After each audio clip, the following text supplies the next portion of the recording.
prêt pour la vidéo? Parfait. Allez, on a un petit peu de silence et puis on va commencer donc ce conseil municipal. Donc si on est en direct, et bien bienvenue au conseil municipal de la commune de Saint-Romain de Jalionas. Nous sommes le mardi 3 juin 2025. Conseil municipal retransmis en direct sur la page Facebook et en présence du public. Alors, on va procéder au démarrage. Alors, tout d'abord, l'appel. Madame Aguerre est présente, Monsieur Béquille est présent, Madame Belmont est présente, Madame Baudard est présente, Madame Deschalot est présente, Monsieur Descamps est absent à donner pouvoir, Monsieur Béquille, Madame Levelet est présente, Monsieur Diccioccio est présent, Madame Franco est présente, Madame Garnier-Michelin est présente, Madame Georges est présente, je suis présent, Madame est présente, Monsieur Jean a donné son pouvoir à Madame Deschalot, mais il va peut-être prendre le conseil en route selon son déplacement professionnel qui va le terminer. Monsieur Martelin est présent, Monsieur Mollard est présent, Monsieur Nemoz est absent, Madame Nouet est présente, Monsieur Raffaelli est présent, Monsieur Rex est présent, Monsieur Romain Moutot est absent et a donné son pouvoir à Monsieur Raffaelli, Madame Saetero est absente et a donné son pouvoir à Monsieur Mollard, et Madame Tiana est absente et elle a donné son pouvoir.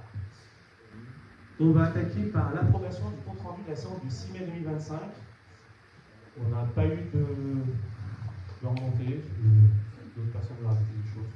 Non. Bon. Mais écoutez, on va voter ce compte rendu. Qui est contre? Qui s'abstient? Moi, j'abstiens, j'étais pas là. Madame Garnier s'abstient parce qu'elle était absente. C'est tout bon. Nous allons désigner ce secrétaire de séance qui se porte volontaire. Monsieur Martelin sera donc notre secrétaire de séance. Et avant de commencer les décisions, je suis désolé pour ceux qui vont faire des déplacements, mais c'est assez récent parce que ça date de cet après-midi, nous allons modifier l'ordre du jour. Et la plus grosse délibération, qui est la dernière délibération concernant la réunion générale du PLU, c'est-à-dire en concertation avec le projet, ne se fera pas ce soir, pour la simple et bonne raison qu'on a reçu un appel 15h cet après-midi, et que nous avons un problème sur la carte des aléas, voilà, qui est quelque chose qui est regardé bien évidemment par l'État. Et donc du coup, nous devons revoir un certain nombre de choses. C'est pas qu'on doit revoir, c'est que l'État va nous donner des éléments supplémentaires.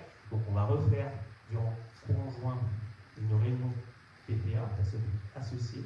Je vous rappelle que la dernière réunion avait lieu le 9 avril et que l'État n'était pas présent. Donc cette fois-ci, ils le seront. Et donc il y avait ce problème d'aléa. Voilà. Ça évitera, dans l'enquête publique ou pendant le délai des personnes associées, d'avoir des retours qu'on aurait pu éviter avant. Et puis, ça peut suspendre d'un mois, comme un peu plus. On verra comment ça se goupille. On est sur un territoire, malgré tout, où il y a des aléas. Voilà. Donc, c'est la victoire. Donc, il faut qu'on reprenne tout ça. Donc, bien évidemment, on a l'écart, il n'y a pas grand-chose qui a changé depuis le dernier PLU, depuis le dernier carte de 2016. Mais il y a un certain nombre de choses qu'on va mettre en conformité avec ce que demande l'État, même si il semblerait qu'on soit conforme. Donc voilà. Donc ça, c'est la première chose. La deuxième chose, il n'y a pas de deuxième chose, c'est de dire que certainement,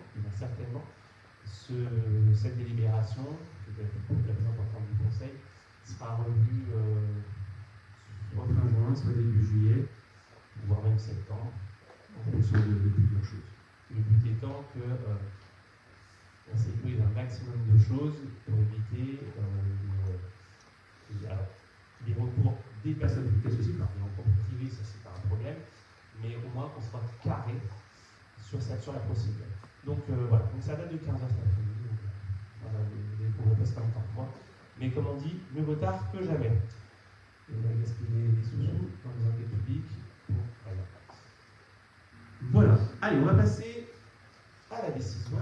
Pour nous, ça fera plus de temps quand on regarde les documents, parce que là, c'est une sacrée flopée. Voilà. Alors, au niveau des décisions, il y a eu 3 décisions.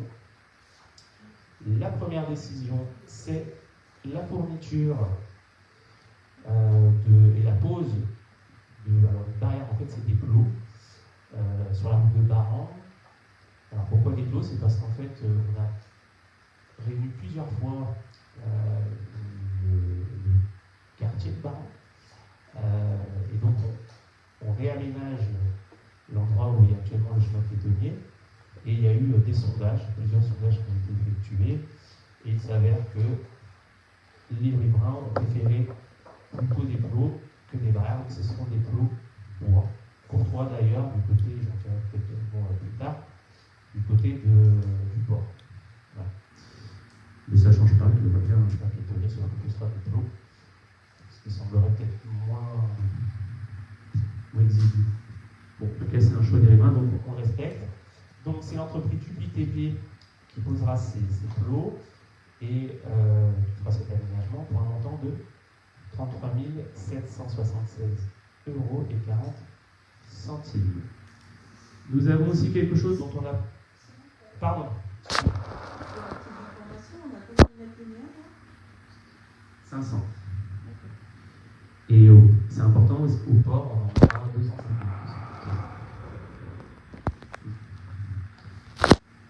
La deuxième chose, on en a parlé souvent, c'est l'aire de retournement au niveau du centre commercial. Et notamment le fait que beaucoup de personnes se garent au fond, et, quand vous voulez sortir et faire des tours, vous ne pouvez plus. Donc ça crée des problèmes. Ah, on a une petite image à vous projeter.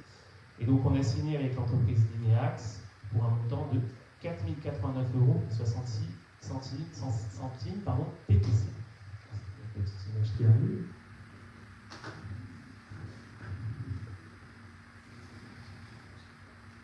Et les commerçants ont reçu le courrier aussi. Voilà. Grosso modo, c'est avec ça. Donc, interdit de s'arrêter, de stationner, remorquage, vidéo-verbalisation, j'en dirai un petit mot. Ça, c'est important avec ça, parce que si on ressort, ils peuvent s'arrêter, on ne peut pas verbaliser. Voilà. Donc ça, normalement, c'est au mois de juillet, c'est ça. Ah oui. Et puis après, de l'autre côté, bien évidemment, la change au sol pour passer avec nous aussi. Et des polos sur les côtés aussi. D'accord. C'est pour quand, je me suis rappelé, juillet. Ensuite, on continue l'installation de l'alarme PPMS avec l'entreprise Démarrer. Petite modification par rapport à ce que je vous ai dit la semaine dernière, monsieur Becky, concernant le plongeon, ce n'est pas l'école est terminée, c'est l'EPE et le gymnase. On est obligé de poursuivre sur ces deux bâtiments. Donc c'est le rajout de l'EPE du gymnase pour un montant de 1 606,80 €. Celle de l'école a déjà été posée sur l'école maternelle, c'est une école, que ce soit l'élémentaire ou que ce soit la maternelle. Donc pour un montant de 1 606,80 €. Et puis voilà. Alors concernant les délibérations. La première délibération, donc c'est moi qui vais la présenter. J'excuse M. Armanoto, qui est un problème personnel. Donc je vais le remplacer. C'est une demande de subvention exceptionnelle de l'association du tennis club de Saint-Romain-Javenas. On les a rencontrés, c'est début mai ou fin mai, en tout cas on les a rencontrés, ils ont fait part de leur projet de fêter leurs 40 ans. Donc c'est joli. Il y a pas mal d'associations qui sont assez âgées dans notre commune. De mémoire, on a le SO qui tient un tampon avec 1905. On a le CA qui est de 79 de mémoire. Et puis on a le qui fête ses 40 ans. Donc ils ont tout un programme, vous avez dû voir sur les réseaux sociaux leur manifestation qui aura lieu le samedi 12 juillet. Brièvement, il y aura du tennis, forcément, avec notamment la venue d'un joueur professionnel actuel, qui n'est autre que Corentin Moutet. S'il y en a qui ne connaissent pas Corentin Moutet, anciennement 50e joueur mondial de 150 premiers mondiaux. Et là, il vient de perdre à Roland Garros au deuxième tour contre Novak Djokovic.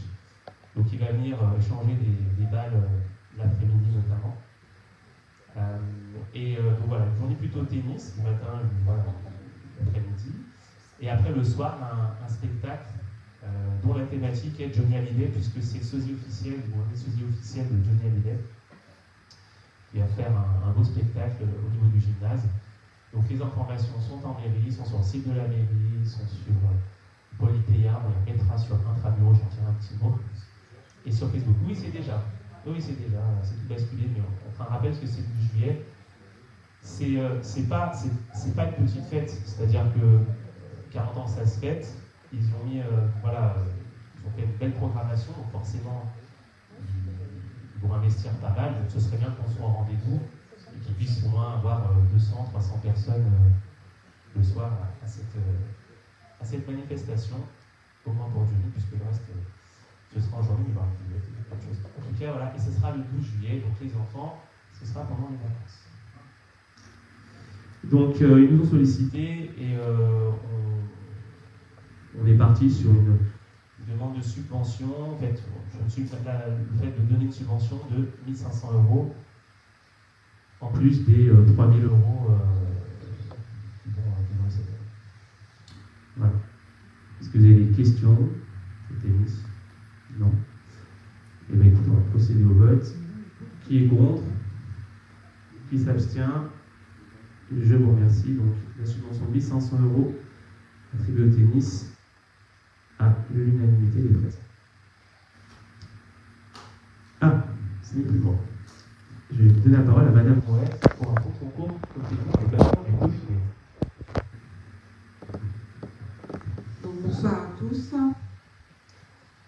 Sur cette délibération, donc elle est fonction de la délibération qui avait été faite par le Conseil communautaire en date du 15 février 2024 concernant le règlement d'attribution des fonds de concours pour les communes. Donc la dernière fois, on a passé une délibération concernant la moitié de la subvention auquel on peut prétendre pour le Jalot Parc, et là, on va demander la deuxième partie. Donc ce fonds de concours, il n'excédera bien sûr pas le financement que la commune ira. D'ailleurs, on est à autour de 45%. Alors les devis, on est en train de les finaliser. Et il y a une première décision qui a été prise sur le devis de Dupuis ce mois-ci. Et là, il y en a en cours sur l'INEAX pour tout ce qui est signalisation, ainsi que le dernier, le CTPG, donc pour faire les ralentisseurs et les écluses. Voilà, donc ce projet se situe sur la route de Baran avec bien sûr une route qui est jugée trop accidentogène avec des bordures blanches à arêtes saillantes, la sécurisation des cycles qui est très limite et puis souvent encore des vitesses excessives qui ont été remarquées. Donc l'objectif, c'est de réaménager tout ça pour une mobilité de cycle sécurisée, la réduction des vitesses. Donc là, je crois que les habitants sont tous prononcés en majorité pour un 30 à l'heure. Et puis protection. 2 tiers. Des suffrages exprimés. Donc 2 tiers, 1 tiers pour un passage à 30 à l'heure sur tout le linéaire. Et puis une protection des piétons via le système de poteaux qui était vu dans la décision précédente. Ce dossier, ce projet a été travaillé avec les habitants depuis 2024. Donc soit dans les comités de quartier, il a fait aussi l'objet de sondages, et des réunions publiques avec l'ensemble des habitants qui étaient convoqués, l'ensemble des habitants du quartier. Donc là, on propose de demander les 24 057 € de subvention au fonds de concours de la communauté de communes des Bas-Fonds du Dauphiné sur l'axe 2 de mobilité de son projet communautaire. Le montant estimatif du projet étant à 53 309 € hors taxe. Est-ce qu'il y a des questions sur cette demande de subvention? Non, c'est juste une précision. On part du Carrefour jusqu'à la Ville des Arts. Ouais. Il y a le petit schéma, ouais. Allez-y, on va vous montrer quoi ça ressemble.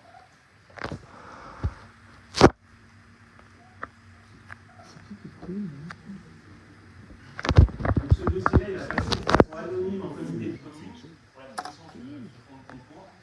Certainement, je ne sais pas, peut-être juillet pour l'attribution dans la foulée, ça va assez vite, ou septembre s'il n'y a pas de vacances en juillet, parce que c'est le mois de juin est déjà en place. Il va passer au bureau aussi, communautaire, si jamais. Voilà. La modification essentielle, moi, ce sont les trois écoutes. La troisième écoute, il y a toute la troisième écoute. Sinon, c'est ça.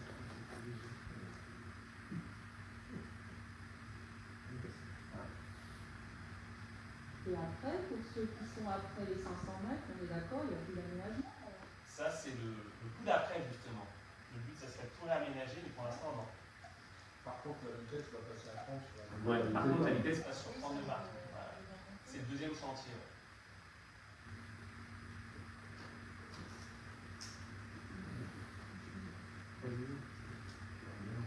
C'est tout bon? Est-ce qu'il y a des questions sur ce projet? Donc, je vous propose de passer au vote afin que l'on demande ce fonds de concours auprès de la communauté de communes, donc à hauteur d'environ 45% de la dépense globale. Le montant est de 53 309 aujourd'hui et d'autoriser Monsieur le maire à signer tout acte afférent à cette demande. Donc, qui est contre? Qui s'abstient? Je vous remercie.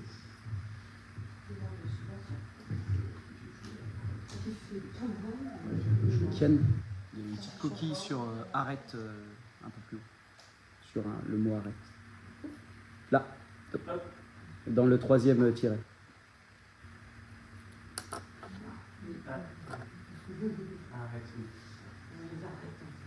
Si vous en a qui sont prêts, on met un peu la clim, hein, ça va, mais je comprends qu'il fasse un peu chaud dans la salle.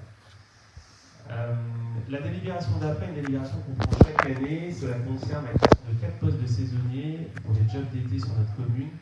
On embauche chaque année pendant 4 jeunes pendant 3 semaines de façon alternée pour que pendant 8 semaines, début juillet à fin août, on ait la possibilité de faire très nos petits jeunes.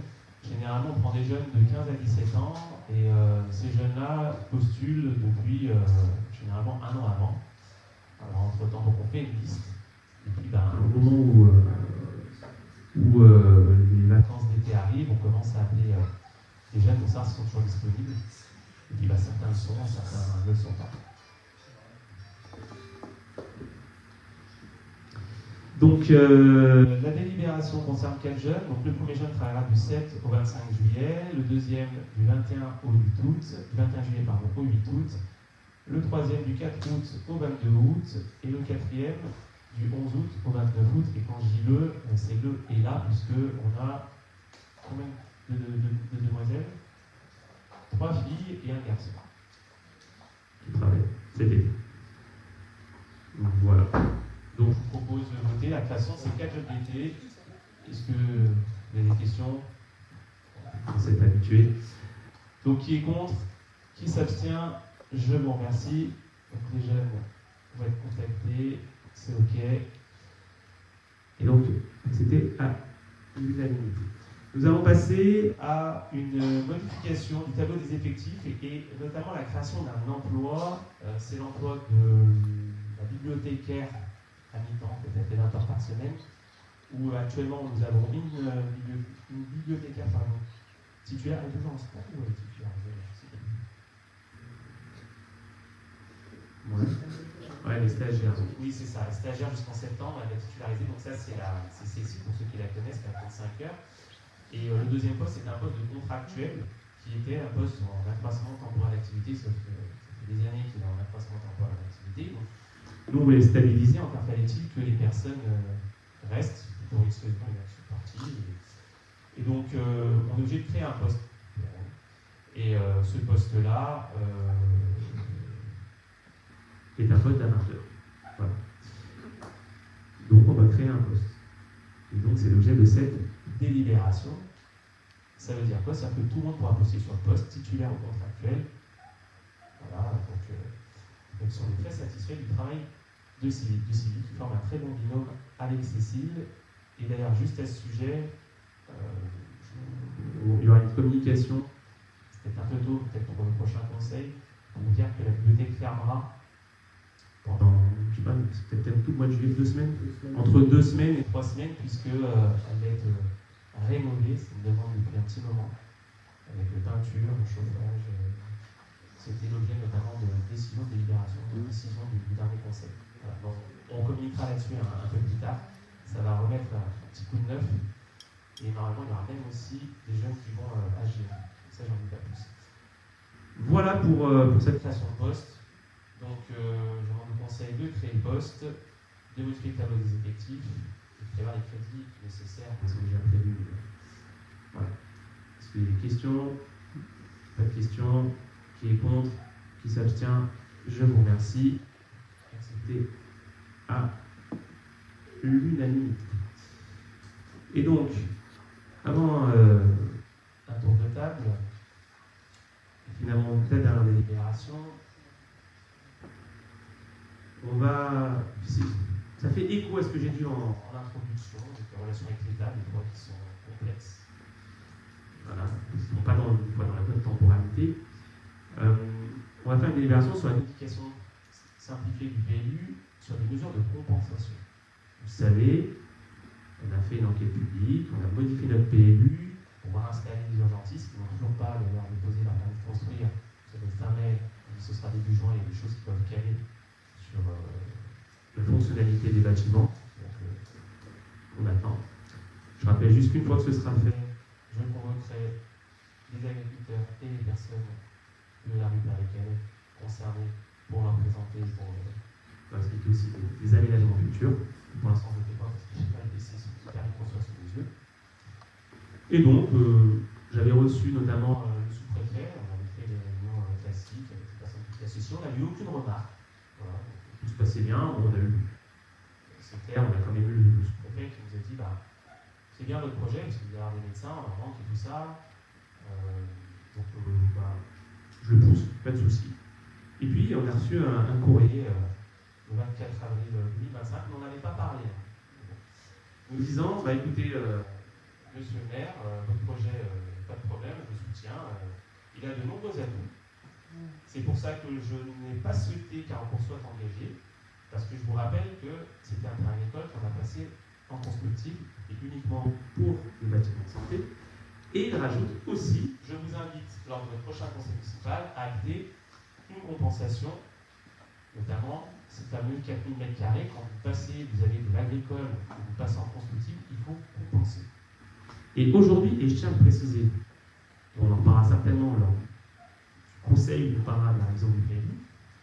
Aujourd'hui, passer un terrain agricole, constructible, et j'ai même pas envie de dire agricole, mais même un terrain à urbaniser en constructible, à l'heure où on se parle, malgré tout ce qui existe actuellement, donc on parle de la loi Trace, plein d'autres choses, à l'heure où on se parle, c'est quasi impossible, sauf s'il y a une utilité générale du public, vraiment démontrée par la commune. Là, ça a été validé parce que c'était les médecins. Et pour le reste, aujourd'hui, alors on parle, c'est net. On parle souvent, vous entendez souvent peut-être parler du zéro artificialisation nette, on y est. C'est-à-dire que vous avez certes dépassé 4300 m² d'agricole en constructible. Normalement, en gros, je ne vais pas donner mon accord, comme c'est pour faire les maisons de santé, pas de problème, mais je vous demande de protéger 4300 m² en compensation. Donc nous, on n'est pas allé chercher bien loin. En terrain de compensation, on avait le même souci qu'on a voté il y a 1 an ou 2 ans de carrière, où je vous rappelle, sur l'extension de carrière, on n'a pas encore démarré, mais des carrières continues, où en compensation, on avait la carrière sans baie, sauf que la carrière sans baie, elle fait 22 hectares, tout compris, donc quasi 18 hectares pour ce qui peut nous concerner. Donc il reste 9 hectares de compensation, et donc voilà, on a besoin de 4300 m². Donc comme on a mis dans la délibération, on va compenser par la parcelle AB 1076, de mémoire, elle fait 3 hectares, c'est 32 hectares. Donc c'est important parce que ça montre, et ça fera écho notamment peut-être dans le PLU à des demandes. On a beaucoup de demandes de personnes qui veulent faire un passe constructif. Mais si derrière il n'y a pas une utilité publique, ça ne passera pas. Alors on se parle. Même si c'est vrai, on entend des lois qui assouplissent la mise en œuvre de la loi ZAN, zéro artificialisation nette, notamment avec la poussée des sénateurs les républicains de cette fameuse loi Trace. Mais par contre, l'horizon de 0% d'artificialisation des enfants, c'est la politique. Voilà. Pour l'instant, on en est. Donc aujourd'hui, l'État, là encore on se parle, nous dit, on a les terrains étaient constructibles, il faut compenser. Si on donne notre accord, ou plutôt si on ne fait pas le recours. Donc, on y est. Voilà, je crois que j'ai bien résumé le truc, je pense. Est-ce que vous avez des questions? Ouais, est-ce qu'on Oui. pourrait être informé du courrier de la DDT sur les réserves que la DDT a émis sur le projet? Il n'y a pas de réserve. Dans le courrier, c'est la première fois. Oui, et ben, le problème, c'est que ce courrier-là, pas forcément la vérité, c'est pas que je dis pas la vérité, c'est que on n'a pas eu de réserve. Tout est sur l'internet. On n'a jamais parlé de compensation. Donc je pense, honnêtement, alors à moins que c'est un courrier clair, tout fait, mais encore une fois, il l'indique, mais il n'y a pas eu de réserve. Tout le dossier est sur internet, on n'a pas de réserve. Et encore une fois, j'insiste, la compensation, je l'ai découvert à la lecture, on n'en a jamais parlé. Il y avait plusieurs personnes autour de la table, on n'en a jamais parlé.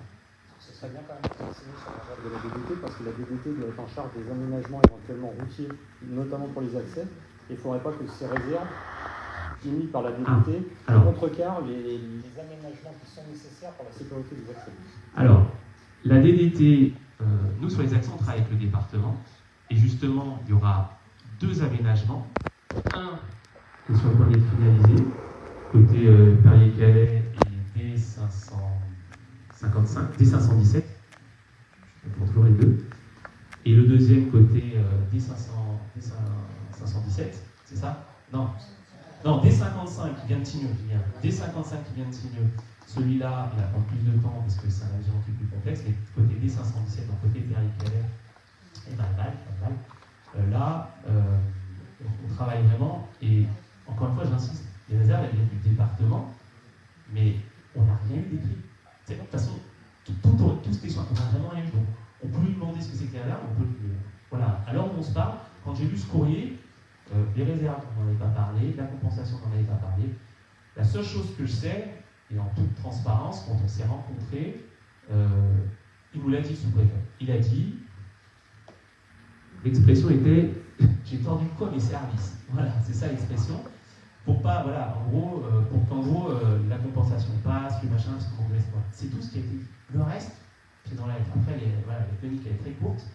Donc voilà, si on doit recontacter pour savoir ce que c'était les réserves de la DDT, en tout cas, nous, à ce jour, on en a 0. Voilà. Et puis tout ce qui concerne ces dossiers, tout ce qui a été écrit, c'est tout disponible sur le site, en mairie.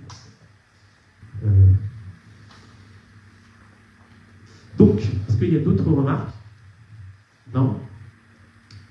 Et quand le projet tombera, on le présentera aussi en conseil. Le projet de PC et d'aménagement. Donc, on va procéder au vote. Le fait d'acter pas trop le choix, la compensation demandée par notre sous-préfet, très actif, très accessible. Je tiens à préciser encore aujourd'hui, hier, aujourd'hui, j'ai des échanges avec lui, ça fait plaisir, ça n'a pas été tout le temps le cas. Peu importe. Donc compensé par un terrain de 4327 m², de proposer une compensation AB 75, donc anciennement Carlet sans bêche. Je t'invite à préciser que c'est aussi des terrains sur lesquels EDF, par l'intérieur de la SAFER, lorgne. Je ne sais plus si j'en avais parlé en conseil ou pas, mais on a 3 endroits sur lesquels EDF, parmi la SAFER, lorgne pour la compensation avec les EPR2. Je reprécise, EPR2, on a besoin de 220 hectares qui, dans le cadre de la Voisane, doivent être compensés. Ces 220 hectares sont compensés au niveau national, mais sur les équipements annexes, il reste 150 hectares qui, eux, doivent être compensés au niveau local, c'est-à-dire des fonds de 15, des fonds de 16, bref.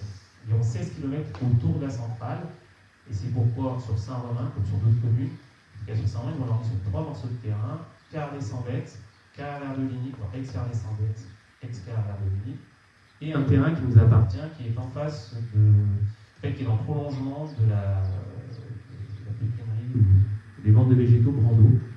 C'est pas sur Saint-Romain, mais ça appartient à Saint-Romain. Voilà. Une petite parenthèse. Et donc, on parle encore de compensation, même pour un... Et c'est problématique, parce que 150 hectares à 16 km environ, c'est pas simple. Bref. D'autres questions? Pas d'autres questions? Si, pardon. La compensation, on est d'accord, on l'a évoqué l'autre jour, c'est sur 30 ans. les carrières, c'est sur 30 ans. Non, mais celui-là, justement, la compensation, là, c'est... Oui, c'est sur 30 ans. Oui, pardon. En fait, on se cale sur ce qui est acté pour toute la carrière en elle-même, l'expert des 100 mètres, où c'est sur 30 ans.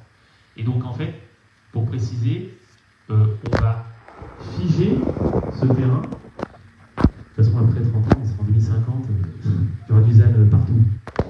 Là, à la limite, tout sera protégé. Mais... Et en fait, on va le figer pour le protéger et on va le mettre en gestion. C'est gratuit via l'Opardi, via l'Observatoire naturel de l'Isère, tout comme ce qui peut se passer pour une carrière. Voilà. Donc, il y a un certain nombre de choses, notamment au niveau de la gestion des espèces et tout ça. Donc, on n'est pas sur un ENS, un espace naturel sensible comme on a à l'essai, on est sur autre chose, mais on est sur protéger cet espace. Et cette compensation, elle est actée où? C'est à quel endroit est enregistré le fait que cette parcelle est en gros protégée pour 30 ans? Alors, bonne question. J'ai déjà envoyé le courrier au sous-préfet et ensuite, on va me faire tamponner et je pense qu'on va la mettre parce qu'en fait, il nous parle de calendrier. Et en fait, nous, ce qu'on voudrait, c'est faire d'une pierre deux coups, c'est-à-dire que si Tigneux et Carl Tigneux exploitent, qu'on mette tout le temps, en fait, qu'on mette carrément toute la carrière. Je vous rappelle que cette carrière, elle a un réservoir de biodiversité assez impressionnant. J'aime pas trop en faire non plus la promotion parce que c'est un endroit où on pêche et tout ça. Il y a aussi pas mal de personnes qui vont alors que c'est interdit.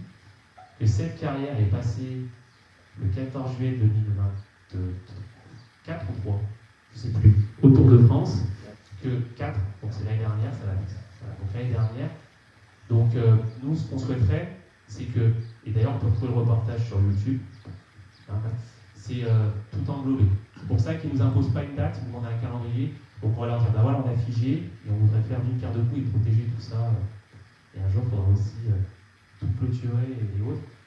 Sachant que si on se remémore un peu ce qu'on avait dit en 2023, c'est qu'on avait aussi décidé, dit dans le package, la création d'une association value-romaine de pêche qui pourra, comme par exemple pour la Vesseille, entretenir et gérer l'espace.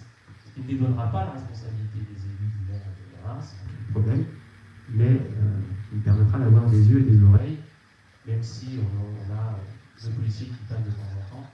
Et le problème, c'est que l'on a une garde champêtre. Donc, les gardes champêtres, ils n'ont pas de garde champêtre, pardon, si, les gardes champêtres. Non, garde de chasse, pardon, excusez-moi. On a plus de garde de chasse. Les gardes de chasse, ils faisaient le ménage. Surtout là-bas. Voilà. Est-ce qu'il y a d'autres questions? Donc, on va procéder au vote. Donc, acter la compensation liée au courrier, de proposer la compensation dans ce morceau de terrain au 100 mètres, autorisé à transmettre tout ça en préfecture. Qui est contre? Qui s'abstient? Donc, Madame Egger, c'est qui? Non, c'est quel point? Ok, donc Monsieur Egger, donc 2 abstentions. Madame Egger, et Monsieur Rex. Voilà. C'est bon? On chute ou quoi? Allez, on a fini l'ordre du jour. On a, comme moi j'ai quand même pas mal de choses à dire sur le tour de table, mais étant donné que j'ai tenu la parole pendant un petit moment, et ben, on va partir vers la gauche. Et puis on va discuter un peu d'actualité de la commune. Bonsoir. Au niveau des indices, on va reporter tout ça au mois de juillet. On va continuer de travailler sur notre révision de pays. Voilà. Bonsoir. Donc, nous, le CCS, nous allons organiser vendredi la fête des parents. Donc, comme d'habitude, venez nombreux avec vos enfants, faire des jeux sportifs en famille. Donc, ce sont des équipes parents-enfants. Ceux qui ne veulent pas participer aux jeux, mais qui veulent venir encourager leurs enfants et leurs petits-enfants, les tontons, les tatons, vous pouvez tous venir. Et après, il y a un petit buffet offert par le CCS. Donc, c'est ce vendredi 6 juin à 18h au stade.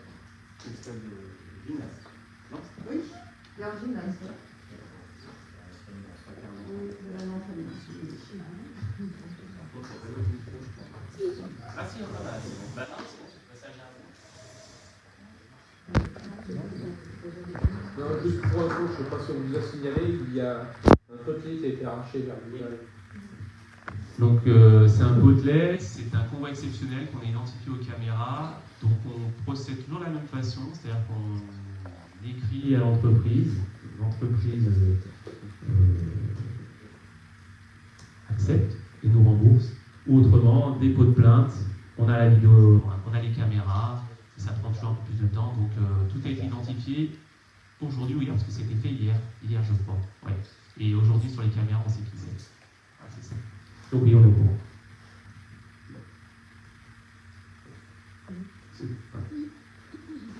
Moi, je signalais, il y a un agriculteur qui a signalé qu'une de ses parcelles avait été, Oui. Ouais. avait été endommagée par des quads, on va dire en redoux. Un redoux, et c'était dans le secteur des vignes. Voilà. C'était il y a à peu près une semaine. Ouais, tout à fait. Il m'a contacté par SMS, donc c'est toujours pareil, la procédure, c'est de faire le dépôt de plainte pour qu'on puisse utiliser les caméras. Le problème des quads, c'est un peu comme les trials. Il y a des quads avec plaques, des quads sans plaques. Ce qu'on sait, c'est que le même jour, on a trouvé un autre endroit de la commune, vers le terrain d'entraînement vers le gymnase, un papa avec un enfant qu'on a pu identifier, mais ça n'est pas la même personne aussi avec un quad. Donc, oui, en effet, je rappelle juste que les quads sont interdits sur la Garonne, comme tout engin motorisé, que bien évidemment, sur les parcelles agricoles, on parle des vignes et de partout, c'est pas parfois que ça arrive, mais là, en l'occurrence, c'est vraiment abusé à tel point que l'agriculteur a porté plainte, que c'est du travail en fait que les gens mettent à mal. Donc, si on a le moyen, bien évidemment, on va faire le nécessaire, parce que c'est inadmissible.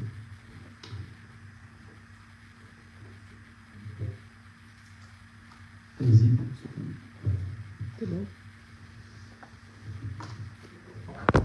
Alors moi je voulais signaler donc maintenant on a une nouvelle application qui s'appelle Intramuros qui donc a été mise sur le réseau pour bien préciser que voilà c'est la continuité de ce qu'on avait sur Polyteia. Donc ça commence à être mis en activité. Pour l'instant ça a les fonctions de ce qu'on avait sur Polyteia, en sachant que moi je fais un appel aux associations et par la suite après le but ça serait également de faire un appel à tout ce qui concerne les commerces et voilà, surtout commerce on va dire, peut-être entreprises à voir par la suite pour qu'il puisse y avoir aussi une visibilité de leur côté.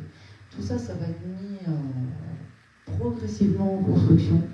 Donc voilà, nous on commence déjà tranquillement avec toutes nos activités, toutes nos actualités. Alors en sachant que ce qui concerne les journaux, c'est vraiment on va dire des informations municipales. Et après, ce qui concerne les événements, ce sont des dates précises. Donc vous pouvez commencer déjà à regarder, il y a déjà des choses qui sont mises en ligne sur les activités qui vont avoir lieu au mois de juin. Et donc à chaque fois que l'activité a eu lieu, eh bien elle disparaît. Donc vous voyez régulièrement, c'est toujours mis de façon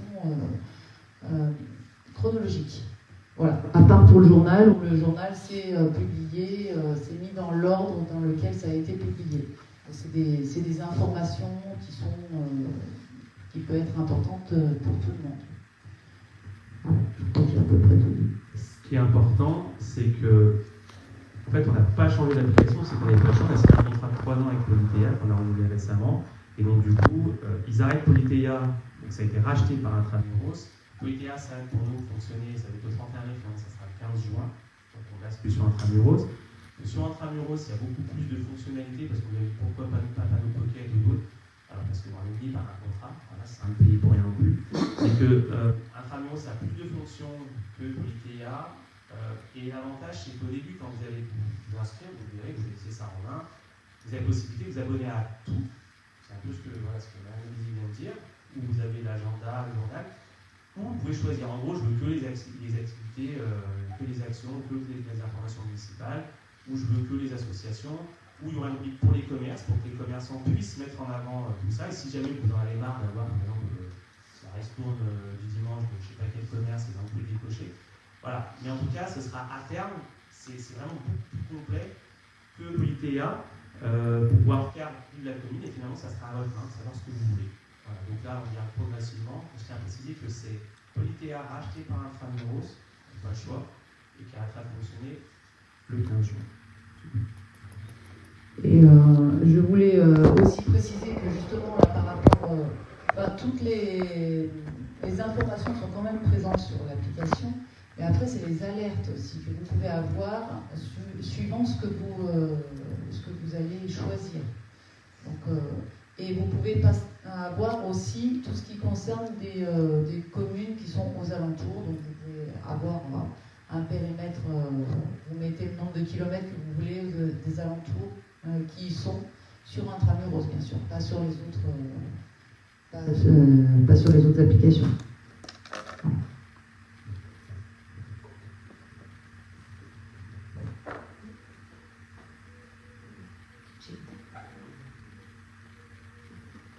Je l'ai éteint.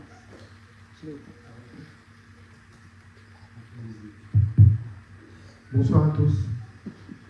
Un petit point travaux. La première chose, on est reparti sur une campagne de nettoyage des culs perdus sur la commune. Les culs perdus, c'est ce qui nous sert à gérer les eaux pluviales sur la voirie. Et notamment ceux du port sont compris dans le premier passage pour éviter au maximum les inondations en cas d'orage. Au niveau des bâtiments communaux, dans le cadre du décret énergétique, on nous avait demandé de poser des sous-compteurs. Donc c'est en cours. Ça devrait être normalement terminé lundi prochain, lundi Pentecôte. De mémoire, il ne reste que la mise en service à effectuer. Nous avons quasiment terminé aussi le montage du mur anti-bruit. Alors, pour information, la PAC de l'école de la maternelle produisait des nuisances sonores par rapport aux riverains. Et pour le coup, on a bâti un mur en moellon plein qui devrait et qui absorbe le bruit excédentaire. La pose des LED dans les bâtiments communaux, c'est complètement terminé, enfin. La création du sens unique sur l'avenue du Fleuve vers Pont-Voyette, c'est en cours.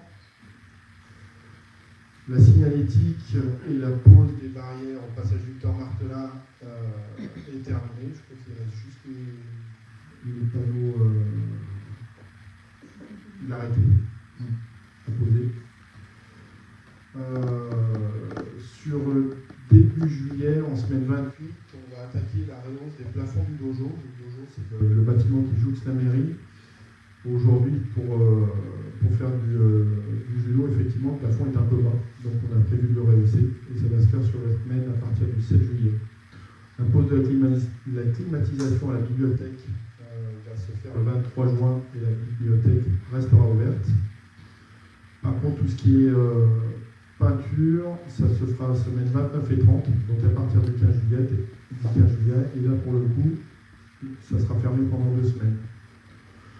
Route de Baran, on va attaquer en semaine 30, c'est-à-dire le 21 juillet, pour la création des écluses et la dépose des bordures. Et les poteaux bois et la signalisation vont se faire en semaine 30 et 31, ainsi que le chaussée. Place du commerce, on va créer l'aire de retournement sur les semaines du 7 au 25 juillet. Et concernant les LED, route de Loyette, on va faire ça sur la même période, du 7 au 25 juillet. Voilà en gros ce que j'avais. J'ai aussi les stats du radar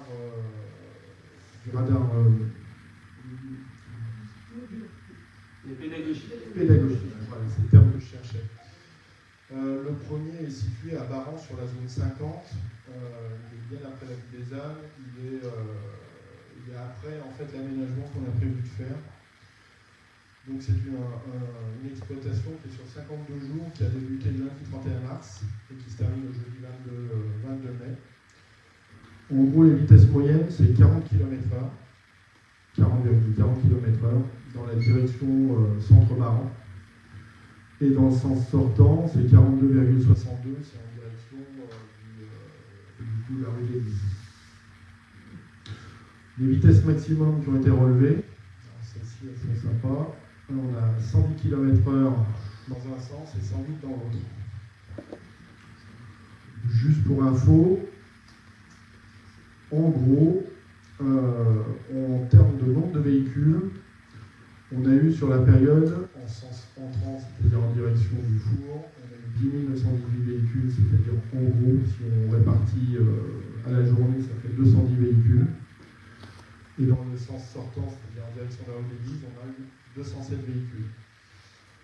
On a eu en gros 89 véhicules qui ont dépassé les 70 km/h, ce qui représente 2 véhicules par jour, un dans chaque sens.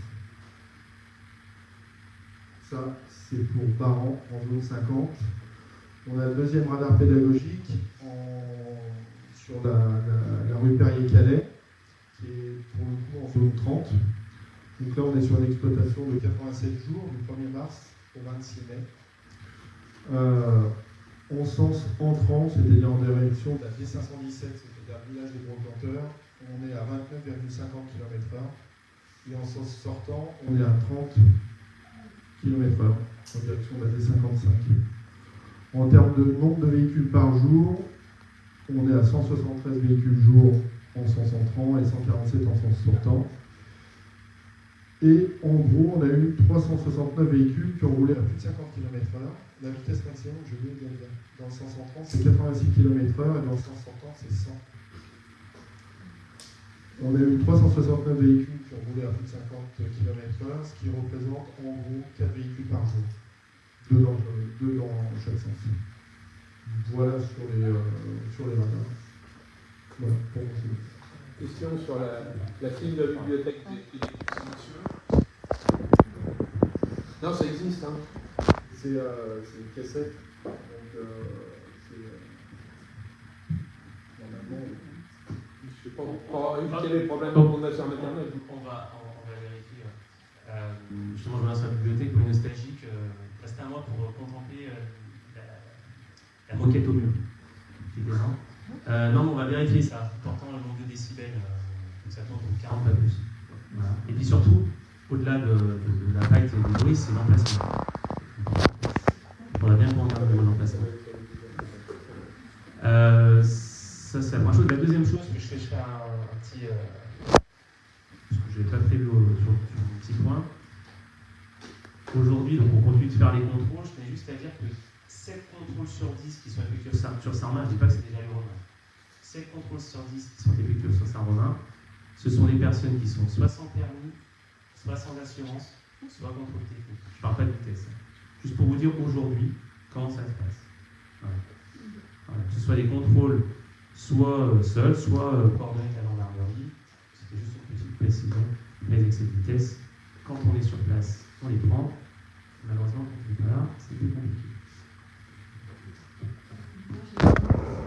Ouais, c'est tout. Mets-toi bien dans le micro.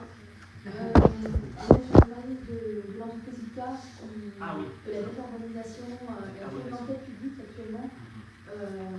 Son projet, c'est en fait de récupérer le CO2, de l'envoyer par un pipeline sur mer et de l'envoyer par bateau en Italie. Si j'ai bien compris, c'est un peu ça. Je peux te faire. Et en fait, il y a plusieurs entreprises qui vont, surtout des cimentiers, qui vont se greffer à ce projet-là. Et donc, ça peut être intéressant. Vous pouvez aller voir sur la concertation, exactement, un peu comme le drone, comme les OPR, voilà. Et puis autrement, je vais signer je rebondis là-dessus parce que si tu passes à un autre sujet, tu as changé de sujet parce que c'était un petit point. C'est hyper important. La commune a mis un cahier d'acteurs pour le projet de PR2, qui est la libération des conseils. La commune a mis un cahier d'acteurs pour le projet à l'époque du projet de barrage dans le cadre d'une concertation. Donc, en gros, vous avez un site où vous pouvez avoir des informations concernant un projet d'importance, un projet important. Vous avez la possibilité de mettre une contribution, de mettre quelque chose d'un peu plus costaud. On vous laisse que 4 pages, hein, c'est normé, c'est comme ça. Et donc là, sur ce coup-là, on n'a pas pris l'occasion de poser un cahier d'acteurs. C'est des choses qui nous disent moins de monde, mais plutôt une contribution. Je vous invite tous à le faire éventuellement. Le projet exact, donc c'est sur le site, hein, vous allez sur haute décarbonation, CNDP, Commission nationale des débats publics, et vous verrez un peu le projet. Mais concrètement, vous avez un pipeline qui est déjà existant, qui part du Rhin, d'Allemagne, qui descend, qui prend tout le couloir, qui va jeter jusqu'à Fos-sur-Mer. Et Vicat, qui fait partie, alors c'est la plus grosse cimenterie d'Europe, l'une des plus grosses, qui existe la plus grosse, peu importe, c'est un sacré morceau. Et surtout, Vicat fait partie des 50 plus gros pollueurs de France. Vicat, l'usine Vicat de Bourg-Escurieux, ce qu'on dit, c'est eux. Et donc forcément, ils payent des taxes carbone, des taxes de pollution qui sont énormes, qui se comptent en plusieurs millions d'euros chaque année, et qui vont, très justement, puisque la loi se durcit, être exponentielles. Ils prennent le taureau par les cornes, et d'une part, pour éviter, à un moment donné, c'est peut-être le moment d'agir, éviter de payer dans le futur ces taxes qui vont être exponentielles, et aussi, bien évidemment, protéger notre environnement. Voilà. Donc ça, c'est important de le signaler. L'investissement, même si on entend beaucoup parler d'1,5 milliard, on sait que ça toujours s'explose, aujourd'hui on est autour de 1,2 milliard, 1,3 milliard d'investissement. Donc concrètement, le CO2, au lieu de partir, pour ceux qui connaissent, dans les airs, avec cette couleur voilà, très jolie, va être propulsé dans le pipeline de plus de 300 km pour jeter dans Fos-sur-Mer. Ce CO2 va être liquéfié, la liquéfaction. On va parler de condensation avec les EPA, on parle de liquéfaction, parce que ce gaz, si CO2 va être liquéfié. Ça représente pas grand-chose une fois qu'il est liquéfié. On estime à 1 ou 2 bateaux par an, finalement. Et ce sont des entreprises italiennes ou grecques, qui vont prendre ce gaz liquéfié et qui vont aller le mettre dans des cavités sous la Méditerranée, une espèce de poterie. Voilà. Et après, il y a une réaction qui fait que dans 20 ans, le CO2 prend une autre aspect. Voilà. On éloigne le problème. Oui, il y a des choses qui peuvent récupérer. Voilà. Mais aujourd'hui, on est sur ce projet-là, savoir que Vicat ne va pas financer seul, ça sera aussi financé par nos impôts, puisqu'il va y avoir l'État et l'Europe. On a eu la chance, avec Madame Georges, de visiter l'usine jeudi dernier ou jeudi il y a 2 semaines. Bref, il y a 10 jours, on va dire ça comme ça. Et voilà, c'est un fleuron voilà, de notre industrie. Mais le projet est important. Donc, sur le projet des balcons, je te redonne la parole, il y a quand même, le projet, sur le territoire des balcons, ou sur notre territoire du tout, il y a quand même beaucoup de choses économiquement qui se jouent, parce que là, on parle encore des dates de 2026 à 2027, 2028. Et donc, ça va prendre un certain nombre de temps. Mais ce qui est très bien, c'est qu'à la base, ce pipeline, il était utilisé par 14 raffineries. Et aujourd'hui, il est utilisé plus que par 2 raffineries. Donc, la société, dont j'ai oublié le nom, pas la STEP, mais on va un nom comme ça, un peu bizarre, qui vont exploiter ce pipeline, eux, ils ont trouvé une deuxième vie économique à ce projet, et donc proposent à des entreprises de venir se raccorder. Et ça tombe bien parce que je suis allé voir une autre entreprise, qui est notamment le groupe Saint-Hilaire, qui fabrique de la chaux, qui est tout de suite intéressée, eux aussi, pour mettre, en tout cas, éviter, s'il vous plaît, pour éviter les émanations dans l'air. Voilà. Donc, alors, j'ai pas le calendrier en tête. Moi, je voulais juste vous dire qu'à titre d'administré, et voilà, j'ai mis administré peut-être de bien, je ne sais plus, mais en tout cas, j'ai mis une information pour dire que, bien évidemment, si c'est pour éviter de polluer, tant mieux. Après, c'est quand même particulier de devoir peut-être financer 700-800 millions d'argent public pour dépolluer une industrie. Je ne sais pas. Voilà. Mais en tout cas, si ça peut éviter dans le futur d'avoir pollution qui continue dans l'atmosphère, pardon, on prend. À vous, Madame Georges, je voulais rajouter des choses. Oui. La poche, elle doit pas être étanche. Alors. 2, une premier tremblement de terre qui passe par Oui. là. Non, mais Surtout en Italie. là-dessus. Non, mais c'est pas forcément être en Italie, hein, c'est dans la Méditerranée, mais. Mer Adriatique. Ah, tu fais l'achat, mer Adriatique. Ah, donc c'est nous, vous avez Méditerranée. Donc oui, mais là-dessus, on n'est pas rentré dans ce niveau de détail au niveau.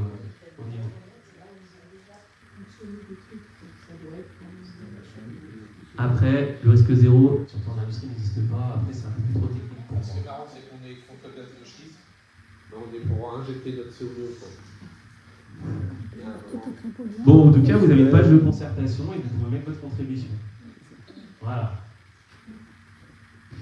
D'un autre côté, on ne peut pas vouloir des moellons d'un côté, des maisons et des bâtiments de l'autre côté et pas avoir de ciment, donc on n'a pas encore de ciment qui ne pollue pas.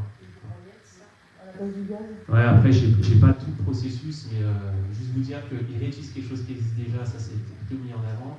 Après, le procédé de liquéfier, machin, qui va dans les cavités, ça va, ce que ça. Ouais, je sais pas trop. En tout cas, une chose est sûre, c'est qu'il y a une grosse partie qui va être récupérée pour fonctionner. Et ils misent aussi sur le fait qu'à terme, on puisse réutiliser tout ce CO2. Et finalement, on n'est plus à faire ça. Et c'est la politique du moins pire, si je peux me permettre. Mais bon, après, c'est comme ça que ça nous est présenté. Chacun a sa propre analyse. Madame Georges.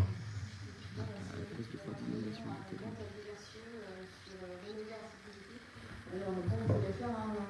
Mais bon, ce matin, j'ai entendu que ma prime rénove. Donc, je vais pas faire mon speech là-dessus. Donc, je vais laisser le micro. Fin juillet. Oui, mais. C'est demain. Bon, ben voilà. Ça va. Non. J'avais pas l'info, mais on parle quand même d'aide publique. Ça, c'est le côté positif et négatif. Mais autant pour certains, c'est des effets d'opportunité, d'aubaine, voilà, vous avez envie de faire des travaux, j'ai droit à quelque chose. Autant il y en a d'autres, ils sont allés parce qu'il y avait cette prime. Et sur ces personnes qui sont allées parce qu'il y avait cette prime, si demain elles n'y vont plus, forcément, ça serait une incidence. Il y aurait une incidence économique, même si on ne peut pas fonctionner à fond, et alimenter la machine. Et je vais vous dire qu'actuellement, l'économie, vous voyez, le niveau local ralentit. Nous, je ne vais pas les citer volontairement, mais sur notre territoire des balcons, parce que j'en connais pas mal, et surtout des industries, parce que on est aussi en territoire d'industrie, je représente les balcons sur cette thématique. Une belle entreprise. Voilà. Puis au niveau bâtiment, on n'est pas sur une crise, on est vraiment sur un ralentissement, mais par contre, on a tellement d'opportunités dans le futur en termes économiques, voilà, le contournement Lyon-Turin, le pipeline, le tramway, les EPR. Donc il y en a certains là qui nous disent on va serrer les dents pendant 2-3 ans, c'est passé un peu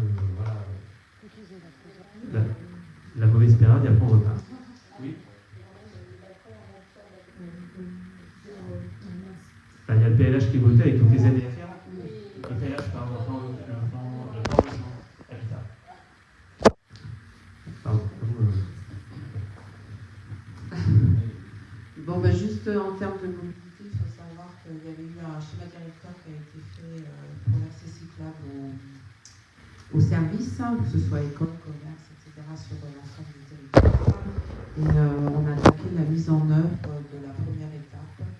Donc pour nous, on est concerné sur un contournement, donc l'accès via Rona Voie Verte, qui va disposer d'une signalétique, j'allais dire un peu plus importante, d'une signalétique, parce qu'aujourd'hui rien n'est indiqué, qui permet de joindre Saint-Romain jusqu'à Crémieux en vélo. Donc sur la partie qui a été déjà faite en concassé, il y aura cet accès cyclable. Et en parallèle, le département travaille sur l'aménagement de la Via Rona qui part de Saint-Romain en direction de Chavanos. On a une partie sur la D68 qui est assez dangereuse, qui n'est pas du tout matérialisée, donc le long de la carrière de Chavanos, qui va donc faire l'objet d'une adaptation de la Via Rona prise en charge en maîtrise d'ouvrage par le département. Voilà les projets de mobilité qui sont en cours et dès qu'il y aura du concret, je peux en dire un peu plus. Sur la liaison, on passe toujours vers la carrière de la Rhodésie. Oui.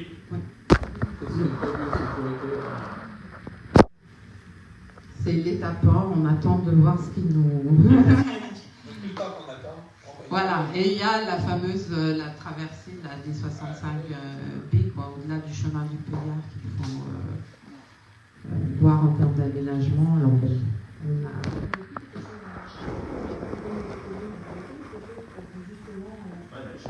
Oui, le schéma a été... Il n'y a pas d'aménagement. C'est difficile de traverser la bande. On a monté des itinéraires, des schémas, par exemple, il y avait deux options, par exemple. La première option, c'était de passer sous le pont de Loyette et de revenir par les champs. Voilà. Donc on était bien protégé, mais vu aller au bord du Rhône, non quand même. Et puis l'autre, c'était de passer par le loin du port, du chemin de Taillard jusqu'à... Voilà, donc cette partie-là, elle devrait... On n'a pas de délai dans les choix de scénario. Et puis l'autre partie, qui est tout le chemin du Payard, qui n'est pas matérialisé. Même aujourd'hui, c'est la Via Rona. Tout le chemin du Payard, il n'y a aucune matérialisation côté vélo. On va suivre ce qu'il propose. Par rapport au schéma directeur, où il y avait le goudron qui était prévu sur la partie qui est en concassé, on va dire de Saint-Romain jusqu'à Lérieux, cette partie-là, elle a été jugée assez cyclable, donc elle ne sera pas refaite. Donc dès qu'on sait ce qu'ils vont enfin nous installer, on en dira un peu plus. Les entretiens par la suite avec le CCDI. Alors non, si on prend la règle de la Via Rona, je pense que tout ce qui est en commune, c'est pour nous, et tout ce qui est à l'extérieur, c'est pour eux. Pour l'instant, on n'est pas là, mais je suppose. Il faut savoir qu'à l'origine, tout était à la on voit bien avec les barrières qu'on rajoute. Voilà. On a encore, c'est pas terminé encore. Voilà, on doit faire part de ces projets. Allez, j'ai un certain nombre d'informations plus ou moins intéressantes à vous donner. Première chose, on est en train de travailler sur des courriers auprès de la Chambre de commerce et de la Chambre de la CCI, la Chambre de commerce et d'industrie et de la CMA, Chambre de métiers et d'artisanat. Pourquoi ? Parce que, je vais citer personne, voilà, si là je vais faire des recherches sur Internet, je ne comprends pas. Parce qu'en fait, aujourd'hui, la commune a un droit de préemption sur les commerces, sur les murs. Voilà, donc si on a quelqu'un qui part dans le centre commercial, on peut prendre les murs. Par contre, on n'a pas de droit de préemption sur le fonds de commerce. Donc ce droit de préemption, il y a une procédure. On vous expliquera, il y aura une délibération, je crois, il y a une délibération. Et avant ça, il faut qu'on explique à la CMA, à la CCI, pourquoi on souhaite avoir un droit de préemption sur le fonds de commerce. Alors ça ne veut pas dire qu'on va préempter systématiquement les fonds de commerce. Je pense que vous avez bien compris que si on a les murs, eh ben on ne peut pas quand même savoir qui. Alors on ne peut pas être maître de celui qui reprendra le fonds de commerce. Et sur certains fonds de commerce, pour avoir fait le tour des fonds de commerce du centre, il y en a certains qui risquent de partir d'ici pas longtemps. Et là, c'est assez large. Et donc, on peut perdre une activité et en avoir une autre qu'on ne veut pas forcément. En tout cas, une activité qui amènerait pas forcément ce que la commune devrait avoir. Donc, c'est pour sécuriser tout ça.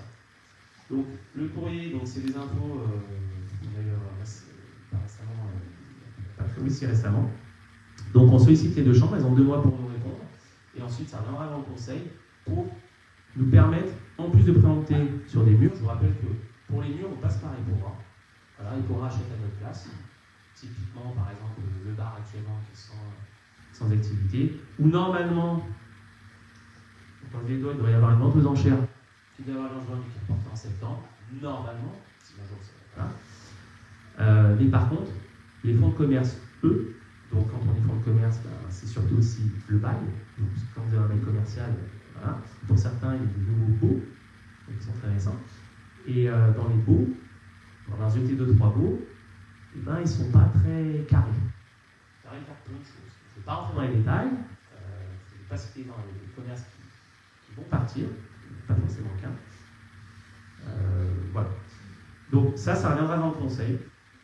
Mais je voulais quand même vous en parler parce que c'est une petite nouveauté et c'est pas en lien avec le PLU. C'est quelque chose après qu'on annexe au PLU, donc c'est 2 choses complètement différentes.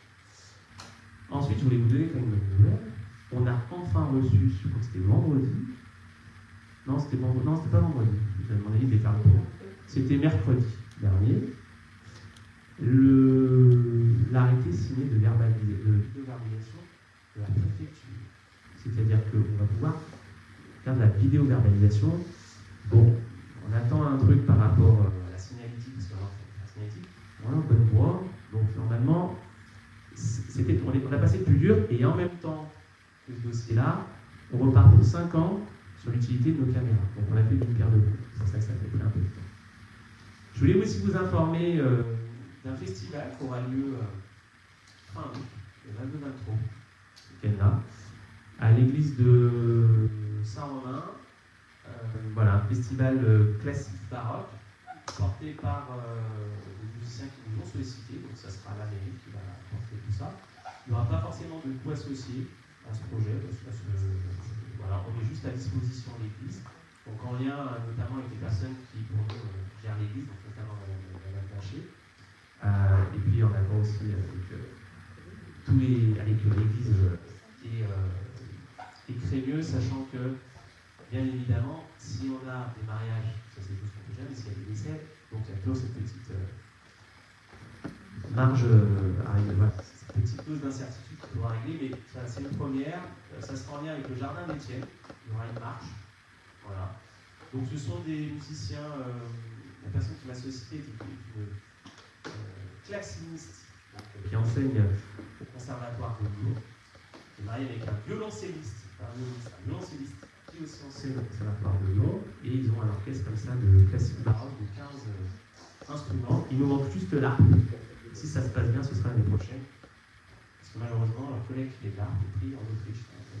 Peu importe, mais voilà, c'est une petite nouveauté. Donc, fin août, un samedi, un dimanche après-midi, c'est gratuit, c'est au chapeau, c'est comme là, et le reste, on vient avec l'association.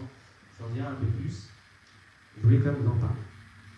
Je voudrais aussi vous parler de l'attribution du marché du gel au parc.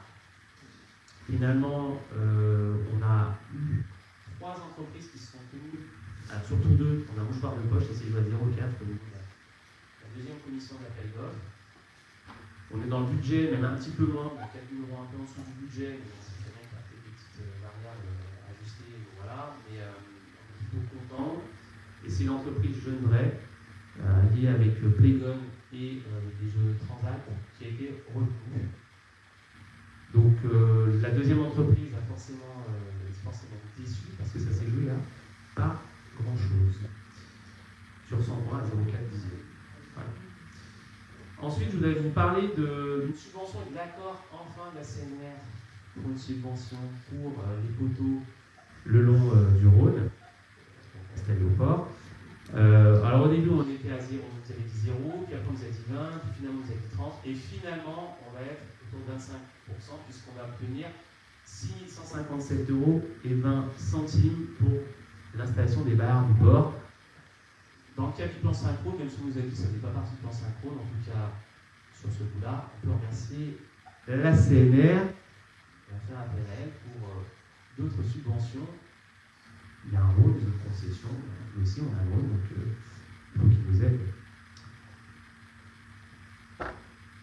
Je voudrais aussi vous parler du département. Donc on a rencontré le 14 mai, donc en l'occurrence le directeur de la maison du département Crémieux. On a avancé sur le projet de ce que je disais tout à l'heure de la D517.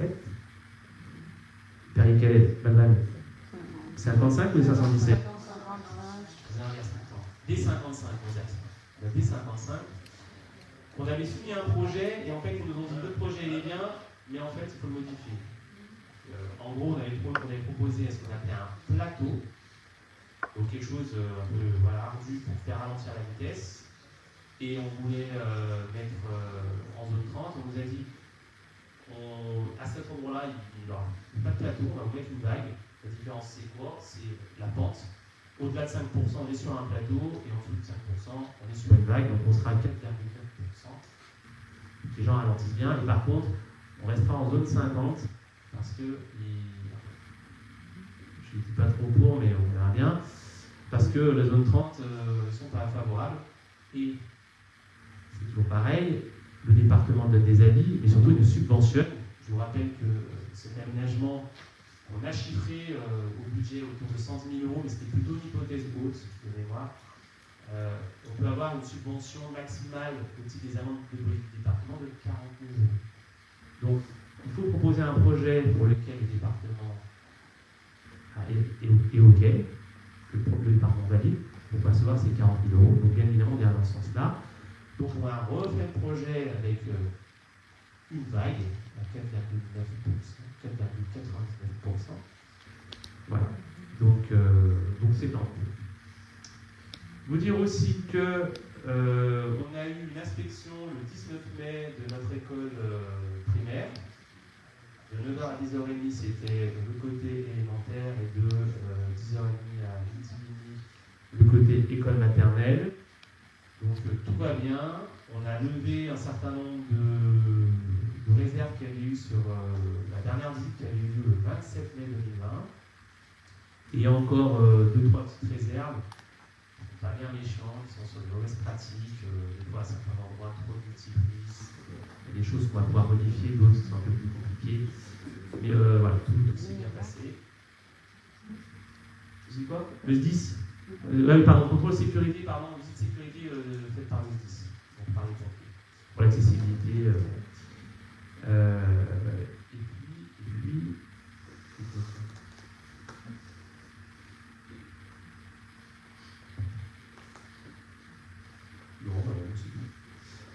voilà pour l'actualité. Si, deux choses. Là, c'est Madame Thierno qui prend la parole.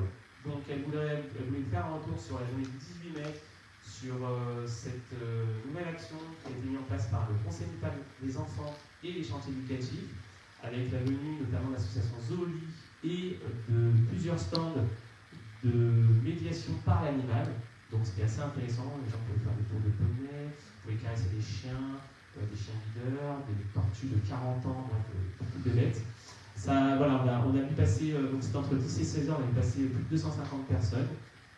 Et Mme Thierno tient à remercier tout le monde, et notamment les jeunes, qui ont organisé de A à Z encore, comme ils aiment bien faire, c'est fait. Voilà, que ce soit chantier éducatif ou conseil municipal enfant. Et elle tient à nous dire, pas vous lire le mail, mais en tout cas, l'association Zooli remercie vraiment la commune parce que c'est un projet qu'elle avait demandé à plusieurs communes, on a été la seule commune à accepter. Et elle a dit que oui, c'est très bien, on comprend.